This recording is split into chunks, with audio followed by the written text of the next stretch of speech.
Okay, so even though we are back on the water, there is always boat projects to be done. What is that they say? Owning a boat, fixing a boat in exotic places. 'Cause I am a barefoot man, barefoot I make my stand. I bare my soul for all the world to see, yeah. I am a barefoot man, feet planted firmly in the sand. Bare your souls, come along with me. Lose your shoes, lose your blues, come along with me. So there's always something to be done. So what we're doing today is we have our SETPOWER Freezer that we showed you in a previous episode when we were back in Stewart. This has been awesome, but so far we've had it plugged into the inverter, which means running the big 5,000 watt inverter all the time. So that uses more power than it needs to. So it does have a function where we can plug it into 12 volt. So Davy's right now, he's downstairs trying to run the cabling from where we keep it in the portside bathroom, portside head, up to the nav station. So I'll show you where he's at down there. Fun and games, isn't it, babe? Oh, it is, it is. So we're running the cable from here up, show the flashlight, up through there, which is really fun to get to where we keep got so much SETPOWER. stuff down here, it's so hard to work. Yeah, But well, why do we have so much stuff everywhere? well, I need my tools. Yeah, I have to have my tools, otherwise I can't fix stuff. Yeah. So the SETPOWER, as we showed you before, we have it in here with our chocolate stash. If you're ever coming to the Bahamas, make sure you get a chocolate stash, because chocolate is either one, expensive, and two, you can't always find it when you're remote. But this was our SETPOWER Freezer. It's a 65 quart. Before we left the States, we filled that thing up. So we've got chicken, we've got pork, beef, steaks, freezies, pierogies. We got everything. This should keep us going for at least a couple months, and it's awesome, basically. But we want this bad boy to be functioning on 12 volt, because again, then we will use less power overall. And yeah. So as we're talking about provisions as well, toilet paper, paper towel, chips, snacks, wraps, all sorts of goodies. So we cannot have any guests on Barefoot anytime soon, because the spare bedroom is busy. How you planning on getting that up? Oh, I wish we didn't have all this crap on the floor. It would make life a lot easier. I'm not grumpy at all. I'm gonna have to move all that crap off the bed there, open up the wall. You're gonna have to open up the wall? Yeah. I haven't got direct access to the nav station. And this wire needs to be connected to a switch so we can turn the power on and off. Or I could just wire it permanently into there, but then it doesn't have a fuse. No, it's better to go for a switch. Let's go for a switch. We've got the switches, so yeah, they're already in place. This is the case of, can I? Well, I remember that being quite tight getting it up there anyways. There's always something. So having the SETPOWER has been great. It's one of those useful accessories, useful products that we like to have on board Barefoot, as it just means that you can store more food, you can be more off-grid, you have more storage space. One of the other things that we have just recently purchased for Barefoot that I think is fantastic for any of you people that like SodaStream type carbonated beverages, we got something called a sparkle. So this device, you can make your sparkling water, so you don't have to carry cases and cases and cases of Coca-Cola, Fanta, tonic water, any of that stuff. You can make your own. And you don't have to have the CO2 containers. So it's quite a cool little machine. It uses these little sachets. One's baking soda, the other is citric acid. They mix together. They mix in some water that's on the back of the machine, and they make a gas basically that then makes your drink carbonated. I don't know all the science behind it, but it's a wicked cool machine, and from what we've heard, filling up CO2 soda stream containers when you're in the Caribbean is not easy. It's hard to do. So we went with this option. So far we love it. Less carrying crap in the dinghy and less garbage as well. Less cans to get rid of. It's more environmentally friendly in that way. Sorry, did we mention we like snacks? Davy's all-time favorite is Funyuns. What about you guys? What's your favorite? Should also mention, we are not sponsored by Sparkle whatsoever. I just think it's a wicked cool, different way to make different flavored drinks and carbonation things. You got the cable up. Fun and games. And we got it from here to all the way to the back there. So I've still got to run one more cable, which goes from the back there. I'm going to use this as like a junction. I've run heavy duty cable, so there's plenty for the 6 amps that the fridge draws. But I also want to put in a little bit more power, because we have this water bladder system, whereas we can pull in with a dinghy into a marina or a dock somewhere that's got a faucet, and we can fill up 40 gallons into the bladder, and then we bring it back to the side of the boat. Erica throws over a cable, passes me down a pump, and we pump it straight into the tank, so no more carrying jugs. Woo. But that cable, the extension cable, uses one of these old-fashioned cigarette type connections.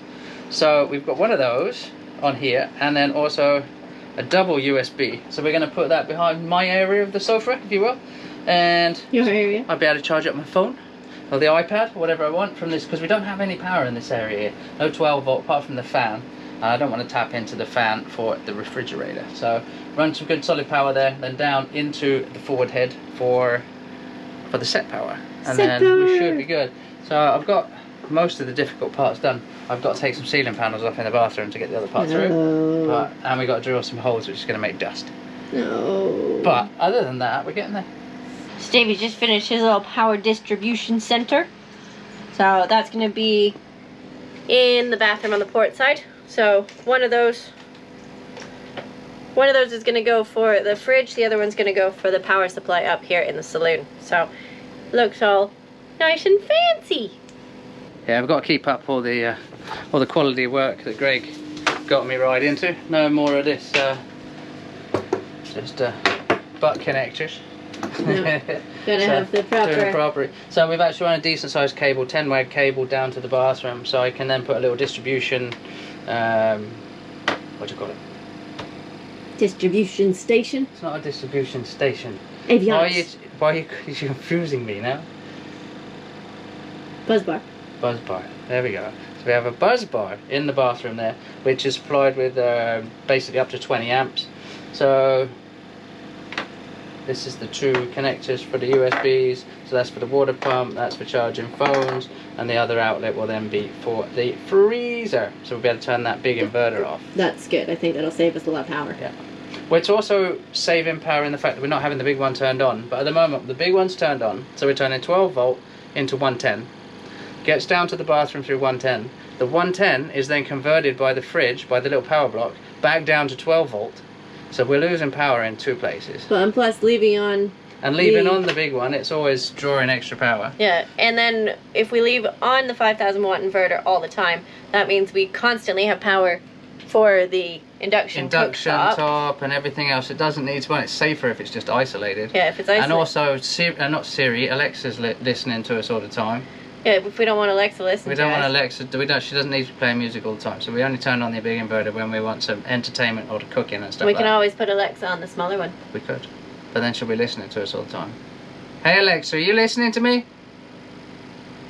Alexa, can you tell us a joke?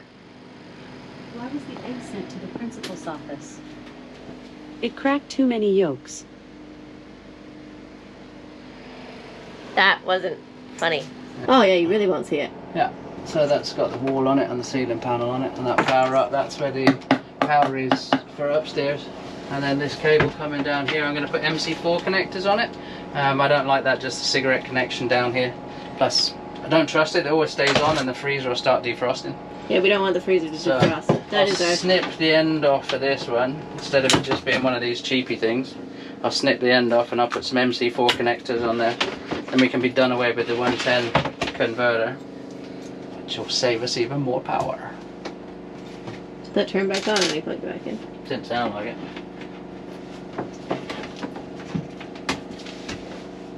It's booting up. Okay, good morning. So it's been a couple weeks since we've put the freezer over to 12 volt. And so far so good. It means we can keep the 5,000 watt inverter off most of the time. We only turn it on really when we want our entertainment system or if we're going to be cooking electric. And the freezer has been doing a great job with that 12 volt. We thought this would be a good time to kind of touch base and give you an update on our new lithium system that you saw us install when we were back in Stuart. So I'm going to do a little throwback here to what products we put into the boat, what batteries, all the different components that go with that. So for those of you who haven't seen those episodes, this might be a little bit enlightening to see what we did to Barefoot. Now, as you know, we've got loads and loads of solar, but our biggest issue was the AGM bank was on the way out, and we basically just couldn't store the amount of power that we could generate, and we like to cook with electric. So we're going with a fully electric galley, induction top. We've got the Foodie Ninja that you guys have seen many, many a time. So we need to have the right amount of power for that. We also want to try and be able to power the air conditioning units, even though it may be just for short periods of time. So you're in the Bahamas, cooking hot in the evening, and you want to cool the boat down for an hour after sunset, that sort of stuff. So what we got going on, we've got 800 amp hours of lithium batteries. From ampere time or Li time. Li time. They have actually just changed their name, but we're going to put a massive description in there on the bottom of the video for you. So we've got 800 amp hours here going in. We've also got all the other good, a lot of this stuff has also been on the boat for a while. So we've got the Phoenix Victron inverter. So that will be permanently on because that powers Starlink and the TV up in the saloon. So we can watch a movie of an evening and we don't need to be running the big bad boy. So this is a Quattro 5,000 watt inverter. So with the 5,000 watt, that's also a charger as well. So when we plug into shore power or plug in our generator, the small Honda, that will throw the power into the battery system. We've also got the stuff that we've just pulled out from the engine bay. We've got our solar controllers, and we've just ordered another one. So we're going to have 3 of these 100 by 50s. These are the smart ones that will communicate and network together as well. So they're going in. And of course we're going over to lithium, so you've got to think about the alternators. So the alternators are only rated for like AGM, lead acid batteries, that sort of stuff. So we're going to put in a bigger battery as a start battery, 245 amps I think it is, or amp hours. And we're going to be running just a simple DC to DC charger, 12 to 12, and that will put out 30 amps when the engines are running, or we're also going to put a solar panel on the start battery. So if that is full, it will start throwing power towards the house system. And we've got all the other goodies, because obviously you can't just buy all these parts, you've got to put it together. So I want to say a massive thank you to Greg, one, for coming back down here to give us a hand again. He's very, very intelligent when it comes to electricity. He's an avionics engineer. He's actually renamed our nav station the Avionics. The Avionics Center, isn't it? And when he came down as well, he's also brought with him all of the wire we need, all the big fuses, switches, and this sort of stuff. He's given us as a Christmas present to Barefoot. So thank you so much, Greg. It's looking fantastic, it really is. There's still some work that needs to be done, some tidying up. But we have now connected up, one run of solar panels is now charging up the batteries. We've got the small inverter connected up. And yeah, pretty much we are getting there. Not much further to go. It's going to be a fantastic system. I'm super happy. Okay, so that was a very large install that we did to the boat. And now that it's been approximately January, February, March, April, May, June, July, August, September. Now that it's been about 9 months that we've had this system installed, we thought we'd give you a bit of an update. So there's a few things that we haven't actually used yet. So those DC to DC chargers that we installed, we haven't actually used them yet. We haven't needed to. With the solar that we have on board and the 800 amp hours of lithium, the solar has done a fantastic job of keeping us relatively full. With lithium, it's not necessarily important to hit that 100% every day. I think the lowest we've saw is maybe 20% once. And that was when it was really cloudy and rainy for about 5-6 days. And that's the only time that we've really run the generator to get power to boost us back up. But typically, like today, we've woken up this morning and the battery is at 61%. So when it gets sunny later on today, we will be getting about 60 amps into the battery. That's 60 to 70 amps is typically the highest we see. So we should be able to, today with just solar, we should be able to get back out to about 85 to 90%. We use about 20% overnight. So with our solar, we have 1600 watts. Boy, it's bright already. We have 1600 watts of solar. So like I was saying, when it's sunny, when it's the high point of the day, we should get about 60 to 70 amps from all of our solar panels. What they say typically is if you have 800 amp hours of lithium, you should have double that in watts of solar. So we have 1600 watts. We use approximately 20% overnight, and that's basically just running our fans, the fridge, the freezer.